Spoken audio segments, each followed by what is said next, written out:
Hello, everyone. I promise I will let you get to the story just momentarily, but before you do, if you'll hear me out for just 1 second, what you are about to see is an entirely original project written by myself and all the people I dragged in to help voice act and write music for it and stuff like that. And as you may know, original projects are notoriously hard to get off the ground on YouTube. So I have one small request to ask of all of you. If you happen to like what you're about to see, if it brings you some kind of joy or pleasure, please, if you would, share this video somewhere, whether that be on Reddit or Twitter or Tumblr or Facebook or wherever you'd like to share Discord servers. Please share this somewhere where people can see it. Also, if you're interested, there's also a version of this through Spotify in the description if you'd like to listen to this episode on the go. So yes, because it takes a lot of work for us to do this thing, and the more you share it, the more people are likely to see it. So thank you very much. Share the Spotify version. Anyway, on to Sister Dukhov.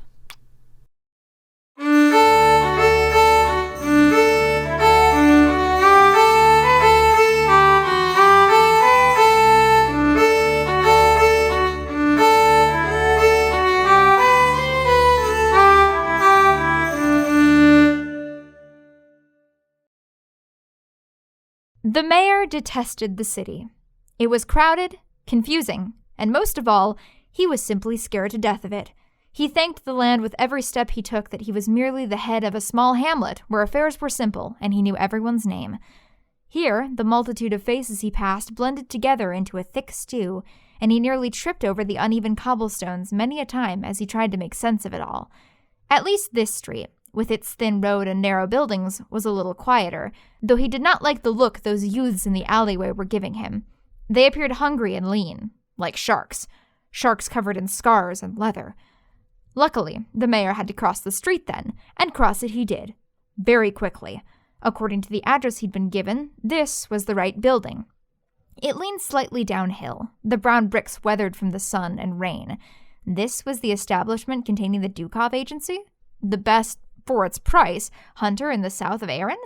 But yes, according to the small plaque on the door, the office of this semi-known hunter was here, located on the garden level. Even the mayor, who was not all that familiar with the verbiage and customs of the city, knew that garden level was just a very nice way of saying basement, and was already shivering, thinking about what sorts of molds and mildews could be lurking down there on the damp walls. Yet, descend he must. For the children. Think of the children. If he had to see one more child sprawled out on the forest floor, small, pale face covered in blood, well, he didn't know how he'd react.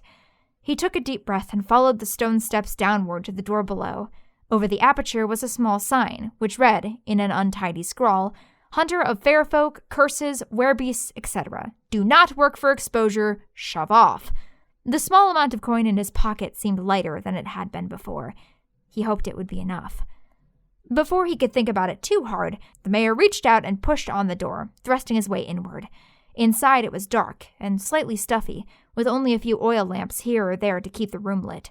A few small windows were perched high up on the walls, but these were small and dusty enough to be negligible. Hello? The mayor blinked as his eyes adjusted to the darkness. "Can I help you?" He realized, rather sheepishly, that there had been a woman standing behind the mahogany counter the entire time. "Or are you just here to gape like a fish?" She was short, but it wasn't that noticeable due to the volume of her hair, which puffed out in orange ringlets around her face, except on the right side where it was pulled back with a metal clip. I'm here to see the hunter." "That would be me?" The woman smiled and nodded. He spluttered, opening his mouth and closing it again several times. You're the hunter Dukhov." "Aye, that's right. Maybe Dukhov. Problem with that?" She was so young, so well-adjusted. Weren't hunters supposed to be grim, grizzled characters? No, it's just, I thought you would be... He couldn't quite get anything out, but as soon as she raised an eyebrow, his tongue unstuck. Taller. "Well, I can stand on a chair if you'd like." No, that won't be necessary. He splayed out his hands as she reached for the stool beside her. She grinned lopsidedly, and as she tilted her head, he noticed that she had a peculiar mark on her cheek, black and squiggly. A tattoo of some kind? It seemed to continue below onto her neck, but he couldn't see because of her high collar. I'm just messing with you, mate. You got a monster problem? Yes. He felt so behind in this whole conversation. I can pay you. Why don't you pop along with me into the back and we'll discuss it? Thank you. She gestured him behind the counter and opened the old oak door into the back room. It was clear that this room was also used for visitors, though it wasn't quite as done up or mysterious. There was a round table in the center, with a simple checkered tablecloth draped over its surface. An old oil lamp hung from the wood beam in the middle of the ceiling, casting amber shadows into the corners of the room. Tea? Muffins? Maibe looked slightly concerned for his well-being. The mayor was an anxious man by default, and now small beads of sweat were forming on his forehead. Here he was, in a small basement, in the presence of someone who hunted things for a living, and now she was asking if he wanted some tea. Taking a deep gulp, the mayor simply managed a small, Please. Maibe smiled encouragingly at him as he sat at the table. She whisked through another door in the back, presumably to where the kitchen was. Oh, I want a muffin too. The mayor could have sworn he heard a rather squeaky, muffled voice from somewhere in the room, but at this point he wouldn't have doubted if his ears were playing tricks on him. She came back after a minute with a cup of tea and 2 muffins. She set one down in front of the mayor and went off to the side. Was she not going to eat it? Then who was the second muffin for? Was she waiting for someone else, or... He quickly got his answer as something small and red flew out from behind Maibe's ear and landed on the muffin plate. The mayor blinked several times, staring down at the small thing, before he nearly fell backwards in his chair. It was a little person with bright red skin. Small, stubby horns emerged from its hairline, while 2 wings spread from its back. The creature looked up at him with its pupilless yellow eyes. What the fuck are you looking at? That's a fae. The mayor felt very lightheaded. The fae were creatures only whispered of in the old tales. They kidnapped people, especially children, to take back to their mounds in the hill, to either entertain or eat, depending on who you asked. You could have just stayed hidden, Tep. It's not like you should be surprised. Most of you don't like to wander out in broad daylight. And didn't we already talk about not scaring the customers? Blow it out your arse. The creature, Tep, waved her off. Conversation apparently ended, at least in his book. He turned his attention to his muffin, which was nearly bigger than he was. Opening his minuscule mouth as wide as he could, he bit down into the muffin, chewed on it for a moment, then gagged, spitting most of it out back onto the plate. Blah! There's nuts in these! If he was going to be confused about everything else, the mayor clung to the one question he felt he could actually ask without sounding like a total dunce. What's wrong with nuts? Here we go. What's wrong with nuts? Tep puffed up indignantly. All I wanted was to take a bite of a delicious, gooey, moist muffin. And what do I get instead? A tough, chewy, crunchy rock that tastes like burnt fucking wood. It ruins the whole experience and my entire day on top of that. So thanks, Nuts, for doing the world a service of being the epitome of everything terrible and bad. Why don't you just eat around them? Bemused, the mayor smiled a little. It was almost like talking to a child. Tep looked up at the mayor like he was the dumbest man alive.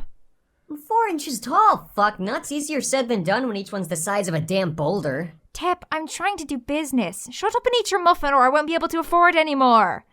Grumbling, the small pixie thing went back to his noisy chewing, while Maibe turned back to the mayor. I apologize for my, assistant. And now, your problem? Right. The mayor had issue turning away from Tep, but managed to pull his eyes away and looked back at Maibe. My name is Mally O'Connor. I'm the mayor of Banboro. Have you heard of it? Maibe tilted her head, then nodded. Small little hamlet, about a day from the city. I may have been through there once on my way to another job. Got that really tall clock tower right in the square. That's the one. The mayor grinned, not a little proud. Well, I come to you because lately, many townsfolk have gone missing, especially children.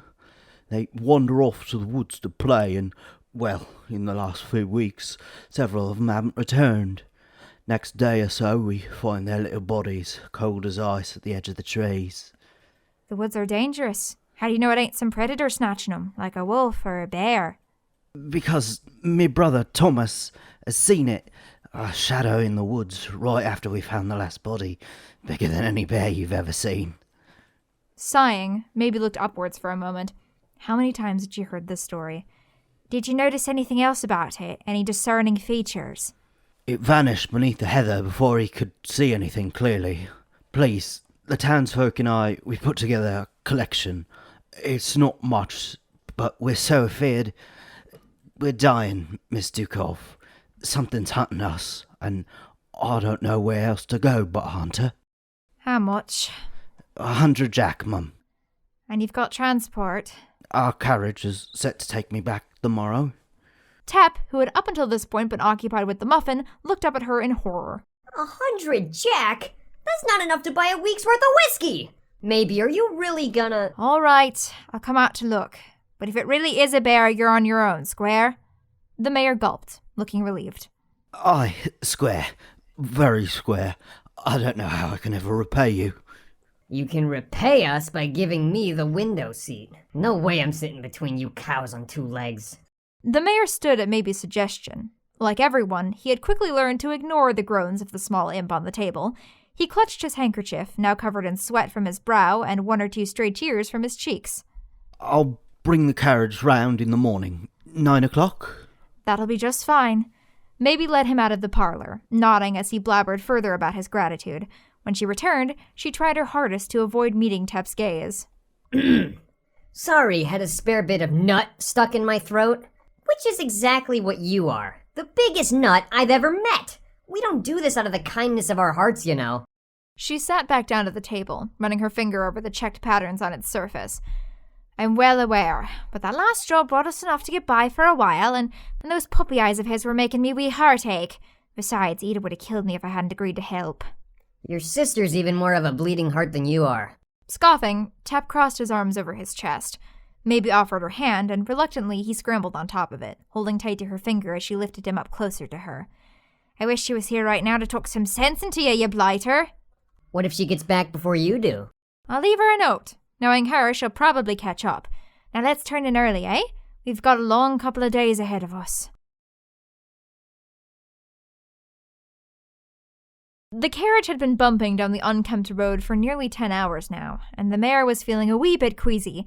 He gripped his handkerchief firmly and raised it to his mouth whenever they passed over a large bump or rut. Maibe and Tep, who were sitting across from the mayor, seemed less than bothered. The woman stared out the window at the darkened woods beyond, her curly hair bobbing along with the road.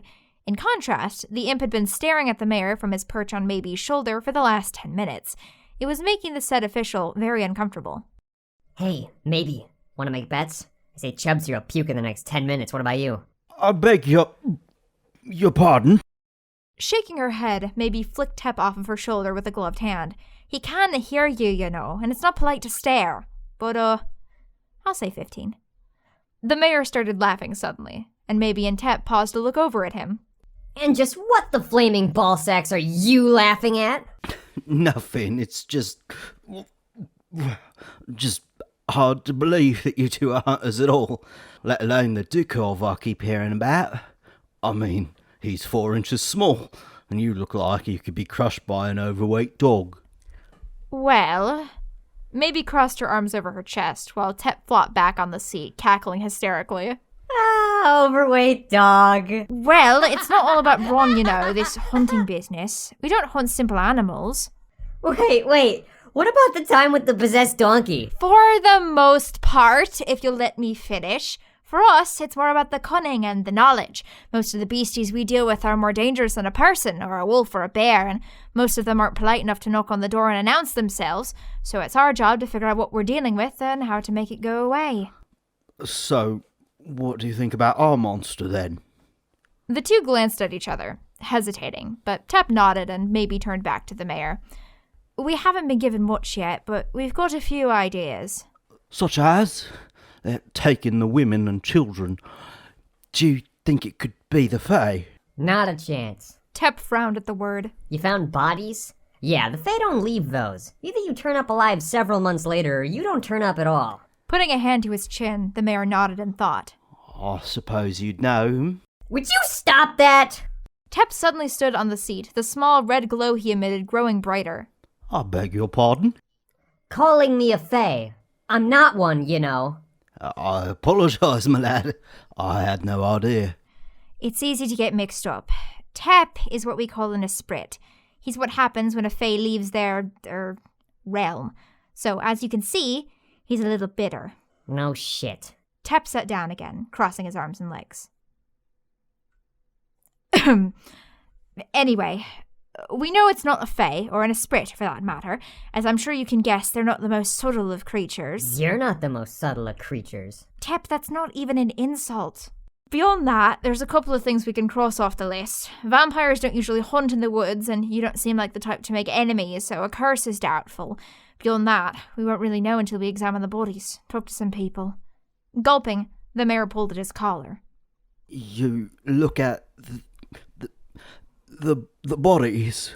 Aye, how else are you supposed to tell what did it if you don't know what it did? I suppose it just feels disrespectful, that's all. Using one body to prevent more ain't disrespectful. The mayor opened his mouth to say something, but whether it was to agree or argue would never be known. For at that moment, the carriage lurched to a stop, and the mayor nearly had to go for the window. Why have we stopped? Maibe tried to peer out into the darkness beyond the window. Well, don't look at me. We're not supposed to arrive till the morrow. Then why... Tep quickly got his answer as the door burst open. The man looking into the carriage was extremely lumpy, with several large scars and a misshapen nose. His breath certainly wasn't helping the mayor's queasy stomach. The three in the carriage, or rather two, as Tep hid somewhere under Maibe's hair, stared. Well, what are you waiting for? Get out the carriage. Confused, Maibe and the mayor crawled out of the box. Their confusion didn't last long. Just in front of the carriage, a large tree had fallen over, blocking the road. However, the perpetrators were quite dim if they'd wanted the travelers to believe it by accident, as the trunk was cut very cleanly. Whatever their intention, the lumpy man and his two friends looked very pleased with themselves. What's all this, then? A bloke and his daughter going out for a midnight ride? And just why are you so keen on knowing? From behind her, the mayor could see her slowly pull the glove off of her left hand. She had more tattoos there on her pale flesh. Strange, swirling patterns that almost seemed to pulse. That was probably just a trick of the darkness. Well, you see, lassie, the boys and I here like to know everyone who comes through these parts. We take a toll, you see. At least, the mayor had thought it was a trick, until the black tattoos started writhing down her hand and pooling at her fingertips. Gradually, they forced their way off her skin and formed something sharp and pointed. Normally, the mayor would have begun blubbering by now, but he was already too horrified to do much of anything. Meanwhile, Maibe's grip tightened on the thing that now very much resembled a knife. And what happens if we don't have the jack to pay you? Well then, we have other ways to extract payment. The man's eyes glittered evilly. He made a step to approach Maibe, then another. Her arm tensed.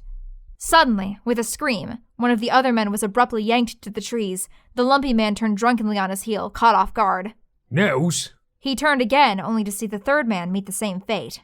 Bloody hell. He drew a dagger from his belt, but before he could do much of anything, a pair of enormous arms emerged from the underbrush, and a sword wormed its way in front of his neck. Don't move. Clearly, he wasn't a very good listener, because as soon as he heard the voice, he tried to turn, and his throat was abruptly slashed. He gurgled for a second as he attempted to breathe through the blood running through his mouth and down his front, and then collapsed. You know, just once I'd like to threaten someone who isn't an idiot. Now that the mayor was paying attention, he noticed that while the voice was deep and quiet, it was decidedly female. Maibe smiled at the trees. Usually the smart ones don't need threatening. A damn shame. Regardless, your timing was impeccable as always, Ide. Stepping over the body, a woman emerged from the foliage. The mayor almost panicked, for in the first second he thought with her pale skin and white hair she must be a ghost. But she was just a woman, one of the tallest and most intimidating the mayor had ever seen, but a mortal woman nonetheless. You got my note, I take it? Note? I haven't been home. I was just in the area. Pure coincidence. Who? The mayor was still rather wary of her intense gaze. Oh, my apologies, Mr. Mayor, sir. This is my sister, Ide. Your sister? Of course. What, you thought the Dukhov agency was just one woman and a housefly? Excuse you? Tep suddenly cut in, emerging from where he'd been hidden all along in a leather pouch at Maibe's waist. Ide glared down at the small imp. What's there to excuse? Clearly, even Tep was scared of her, for he zipped back into his pouch without another word. So what are we dealing with here, Maibe? Not sure yet, but it's probably something hairy. I'll fill you in on the way. Mr. Mayor, do you mind? If she could help fell this beast, the more the merrier. He smiled, though internally he groaned about all the space in the already small carriage he was going to lose. Dawn was just stretching tentative tendrils over the horizon when the carriage rolled into the outskirts of Banboro. The first sign of civilization the travelers saw on the rocky road into town were a few cottages sprinkled here and there, some small, rocky fields eked out of the landscape, and the village graveyard, where a small gathering was taking place. Maibe looked particularly interested in the place, and after following her gaze, Tep scoffed. Roadside graveyard, huh? That's really welcoming. The founders wanted to give grieving families easy access to the dearly departed. And which dead man is being grieved today? Ide didn't seem to notice her own bluntness. The mayor grew squeamish at the harsh tone of her words and stare, but soldiered on. That's the grave of Finn McLaughlin. He was a soldier stationed up to the north. Damned crazy bird cultists attacked his regiment. We're finally in peacetime. His poor wife didn't expect him to come home in a box. Something in Ida's face grew more stone-like at the mention, but the odd tension in the air dissipated as the carriage rolled up to the town square and stopped. The mayor seemed much more confident here. His shoulders dropped an inch with a sigh, and he practically burst from the cabin. Tep climbed back into his little pouch, and the sisters followed behind, maybe flipping a coin up to the driver with a small wink. The mayor seemed very proud of his little town, as he kept glancing back and forth from the square to Maibe and Ide, trying to gauge the reactions. It was a nice square, with an old but well-maintained well in the center, and several stalls that must have been filled on market day. Above them stood a tall, rickety clock tower, and below them the ground was paved with rough cobblestones. It's very quaint. Maibe felt as if the mayor expected an opinion. It is rather quaint, if I do say so myself. The church is there. He pointed to one of the taller stone buildings in the square. Our local doctor, one Mr. Harris, has his office there. And there's Mr. Flanagan's tavern. He makes one of the best meat pies in the entire... But before he could finish, the door of said tavern burst open. A slightly sunburned woman in patched clothes locked eyes with the mayor and hurried over to him. Mr. Mayor, sir! Thank the soil you're back! Kiara, you look like you've seen a ghost. What happened? The attack, sir! There's been another. By the soil. The mayor put a hand to his already sweaty forehead. Ide took a step forward, and the woman, Kiara, almost squawked at the sight of her. Where? The woods, Mum! Near the old mill. This is perfect! It'll be much easier to examine a fresh corpse. Please, my good woman, take us there if you'd be so kind. The woman looked at Maibe for a moment, horrified. Then the mayor cleared his throat and gestured for her to do as she'd been told. Kiara shook her head, but led the sisters off in the direction of the forest, her teeth chattering all the way. Well, it's certainly a thing what did it. Maibe's hands were firmly on her knees as she near-squatted over the corpse. Ide was nearby, examining some of the nearby foliage. She tilted her head slightly, as if listening for something. That much is obvious. Meanwhile, the mayor had no idea how they stood the smell, let alone the sight. He'd been kneeling in the bushes for the last few minutes. Now, he tried to look up, only to nearly have to double over again. The corpse was mangled almost beyond recognition. If not for the face, which was still relatively intact, he would have been hardly able to tell if it was human at all. Thankfully, despite the features frozen in a final, desperate fear, the mayor could tell that for once, it wasn't one of his. "He said it 'twas usually chillins and lasses, aye?" The mayor nodded. That's not good. It's escalating. This one's probably a passing hunter, if it's not one of the villagers. Probably got caught out in the middle of the night. How can you tell? The mayor tried, and failed, to get a hold of himself. That it was a thing, I mean. Mere man wouldn't thrash this much. Ide reached upwards to a spot high in the forest canopy that only she could get to. Especially not this high. Plus, the body tells a whole story all on its own. The wounds in his chest are too rough to be a weapon. 'Twas either claws or talons. Perhaps a werewolf. The mayor was interested, but still too nauseous to actually look. Nah, they usually go for the liver. These are centered on his chest specifically. There was an audible squelching noise as she peeled back some of the shirt, which was congealed to his torso with blood. Specifically, slightly to the left of center, which, judging by the rib cage, is right where his heart should be. It's gone, I take it? Ide truly turned to the body for the first time. Ripped right out. It's strange. Ide was looking at the ground now, kicking aside a few leaves. There's so many feathers on the ground. Black ones. Feathers? Mr. Mayor, sir, if you'd please, were there any great fighters dead around here recently? A general or a skilled warrior? Well, there was McLaughlin, the man they were mourning back at the graveyard. Maibe and Ide's eyes both widened as they locked gazes. They nodded to one another, before Maibe faced the mayor once more. Mr. Mayor, we know what your creature is. What? He was astonished how sure they were this quickly. Ide looked grim. It's a Valravn. So, what exactly is a Valravn? The mayor glanced over Maibe's shoulder as she read intently from an aging leather book. She'd placed it on the rough wood of the table in the far corner of Flanagan's tavern, attempting to keep away from people, which hadn't really mattered as the place was mostly empty. Maibe took a swig from the glass of whiskey next to her. Tep mirrored her motion from a thimble filled with the same brown liquor, but he was having trouble lifting it. The mayor wondered just how much he'd had. Here. Maibe pushed the book between them and pointed to a sketch in the corner of the page. It seemed to be of a very large, strong humanoid figure, but covered in a thick coat of feathers. The eyes were far too black and beady to belong to a human, and instead of a mouth, the creature possessed a short, thin beak. It's a raven that has eaten the heart of a warrior and now longs to become human. Your returned soldier was missing his heart, correct? Do you even need to ask? We did think it strange, but figured it the barbarians doing from up north where he was posted. Maibe nodded grimly, turning back to the book. A Valravn will continue to consume human hearts and become more and more human itself. But will it ever, actually do it?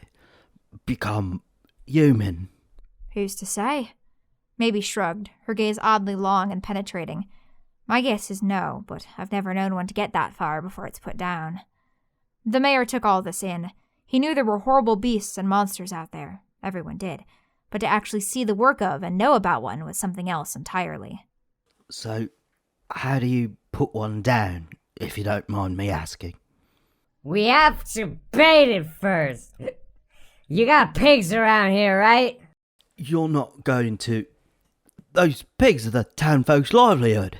Maibe frowned at Tep and yanked the thimble away from him. He means wild pigs, out in the woods. I wanted to freak him out. Pig hearts are similar to human ones. Maibe continued speaking, ignoring the diminutive imp who had just fumbled his way into a sitting position.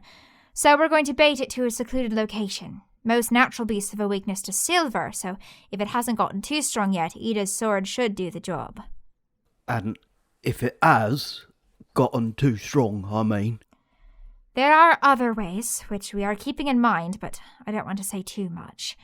She glanced over at the dusty window to the darkness outside. At her gaze, 2 or 3 sets of black wings fluttered away. Ravens talk. But don't worry your head about it, Mr. Mayor, sir. I'm doing all the reading I can, and Ide's out there putting everything together. It should be all over by daybreak. I promise. Ide took a deep breath. She was glad to be back in the forest, away from people. She didn't like people. They were too noisy, and they did unpredictable things that rarely made sense. People could be terrifying sometimes, too. She liked the wilderness much better. It, too, could be terrifying, but if you followed its rules, you would stay out of trouble just fine. The pig was heading off towards the river. She could tell by the short distance between its hoofed prints. It wasn't in any particular hurry, but she didn't want to scare it off. With an unnatural ease, Ide worked her way through the thick undergrowth, failing to step on a single twig. She proceeded thus for quite some time, the only sound the beating of her heart in her own ear. Finally, she heard the trickle of a stream, and then saw the water itself through the leaves. Sure enough, a stout, bristly boar was kneeling down to take a drink. It was too dark, he couldn't see her, even as close as she was, but she could certainly see it. This could be her only opportunity. She readied her sword, prepared to make the first step out of the trees. But then a bird landed on a twig next to her face. It was small and black, a crow, and it stared right at her for a second before cawing loudly enough to wake the whole forest. The boar looked up. It still couldn't really see her, but it saw the flapping of the crow's wings as it took to the sky once again and instinctively started moving. Shit. Ide glided forward, but the pig began to pick up speed. Oh, no you don't. Ide barreled out of the bushes, catching the boar around its middle and rolling it over on top of her. The animal's squeals pierced her eardrums, and its legs thrashed helplessly through the air, nearly crushing her with its weight. The sword was forced from her hand, but she managed to get a grip on the hunting knife at her belt, and with a grunt of effort, ran it across the boar's neck. Dark blood ran from the wound down onto her face as slowly the pig stopped moving. Ide rolled it off of her and kneeled for a second, putting her hands to the ground. Thank you, Dana, the earth under my feet, and her daughter, the lady, for this blessing. After taking a moment to catch her breath, Ide stood and hoisted the whole pig over her shoulders. With a sigh, she began walking off through the trees. Bait obtained. Time to go meet Maibe. I hope she hasn't gotten herself lost again. What took you so long? Tep flew off of Maibe's shoulder as soon as he saw Ide approach the old watermill. Stop to smell the damn flowers? To Ide, the pig didn't weigh much, but she made a big show of hefting the animal off of her shoulders and dropping it to the ground with a hard thump. Yes, right after I tracked, stabbed, and killed this dangerous wild animal almost with my bare hands. Just a pig. Maibe stood from the stump she'd been sitting on. All right, Tep, next time we'll send you out against the boar and see how you fare. Ha ha. Very funny. Yeah, what's he going to do, cuss it to death? You just watch. That pig will be so embarrassed it'll die right there. Not one to waste food, Ide grabbed her hunting knife and began to butcher the pig while Maibe set about starting a fire. Tep helped by placing a few minuscule twigs on top of the pile, but the imp looked so proud of his work that the sisters didn't comment. Ide had the whole animal carved and separated into its various cuts in the blink of an eye. Her knife seemed to slide through the flesh almost like butter, in the same way Maibe had seen many times. Some of it Ide left over the fire to smoke, while the three dug into their dinner. The heart sat skewered by a stick and shoved into the ground a short distance away. The drawing blood glistened by the light of the campfire as Ide watched it, nearly mesmerized. So, your business, down in the swamps, how did it go? It took a moment for Ide to draw her eyes away from the heart. Fine, I suppose. Handled a situation with the hag while I was down there. Meet anyone? See anything interesting? Tep sighed impatiently, abandoning his small strip of fat to fly into Ida's face. Maibe's too polite to say, but we've both been wondering what the fuck you've been doing down there. You keep wandering off without any damn warning. Tep. And I've just been wondering. Maibe's been worried. You keep me up with your pacing and I'm sick of it. Ide blinked a few times. You've been worried about me? A little. Glancing away as well, Ida's face darkened in thought. I suppose it wouldn't hurt to tell you. I've been going down to the swamps to meet with the Lady of the Lake. The Lady of the... Ide, isn't that dangerous? She's the daughter of the earth itself! Believe me, I've dealt with worse. Ide looked off towards the forest. There's a lot you haven't told me, isn't there? Maibe leaned closer, putting a hand on Ida's knee. About the orphanage, and what happened afterwards? And before. Maibe scooted closer another inch. She moved her mouth to say something more, but before she could get anything out, Ide straightened and held up a finger. Maibe followed her gaze. You hear that? Rustling. It's something big. Then they both heard it, a strange gibbering from the trees, accompanied by a rhythmic clicking. More, I need more. Feed. There was another pause, and then something huge and black leapt from the trees. It pounced on the pig's heart, spit dribbling from its sharp beak. In an instant, the heart was between the two halves of its enormous maw with a horrible, squelching noise. Ide nearly moved in for the kill, pale sword glinting in the weak moonlight, but right before she could take the first step, the creature spat the remains of the heart onto the ground and growled.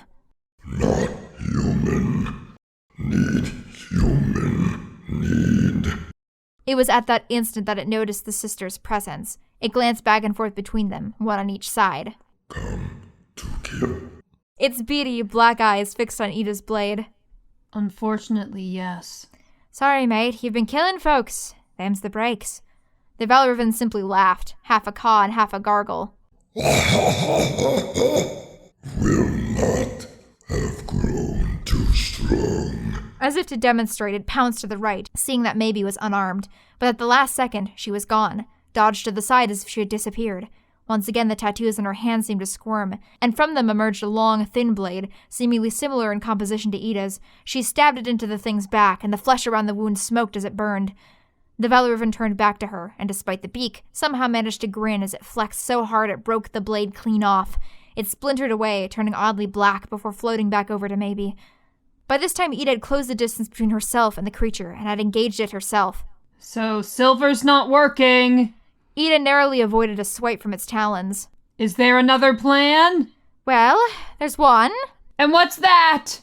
Maibe danced on her feet nervously at the edge of the melee. Run! Managing to tear her eyes away from the beast for just a moment, sword clashing with claw, Ide scowled.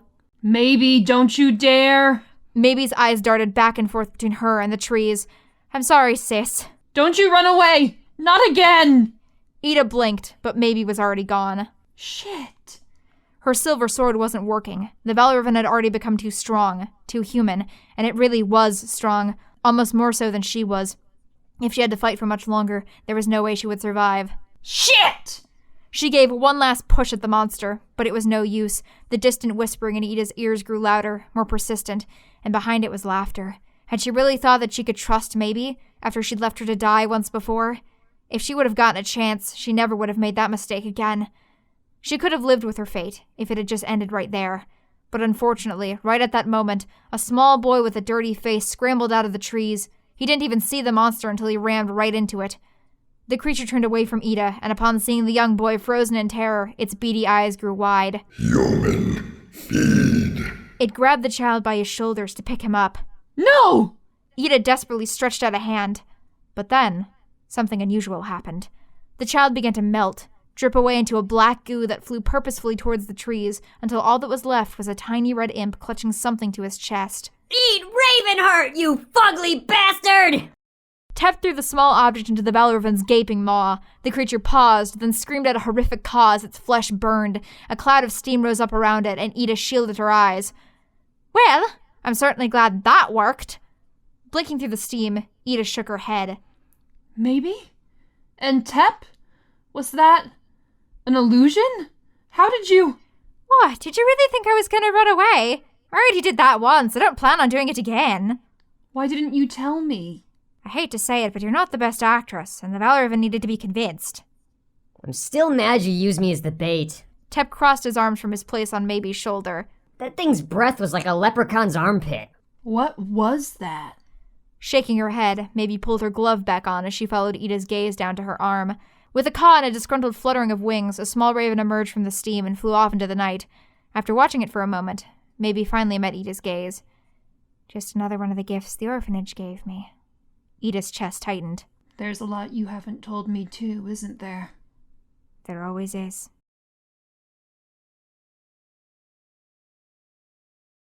The mayor was nearly sobbing with gratitude. What might as well have been the whole village of Banboro was filling the square as the sisters made to head back to the city. I don't know how I can ever thank you. The money is more than enough. And the knowledge that your village should be safe now, of course. Nah, I'm just in it for the jack. The sisters hoped no one else could hear Tep from his pouch at Maibe's waist. I wish there was more we could do for you. Not even a carriage to send you back. The horses are more than we could hope to ask for. Thank you for your kindness. Will you girls be all right? It's a long way to Kiara. We'll be just fine, Mr. Mayor, sir. Maibe winked again, and with that, she cracked the reins of her mare and they were off, back over the worn, knotted road. After a few minutes, Maibe broke the silence. All right, lassie. She looked over to Ide. You were let off the hook last night, but now, I'd like some honesty, please. If you'll give the same in return. Of course. All right, then. I guess it all started before I came to the orphanage.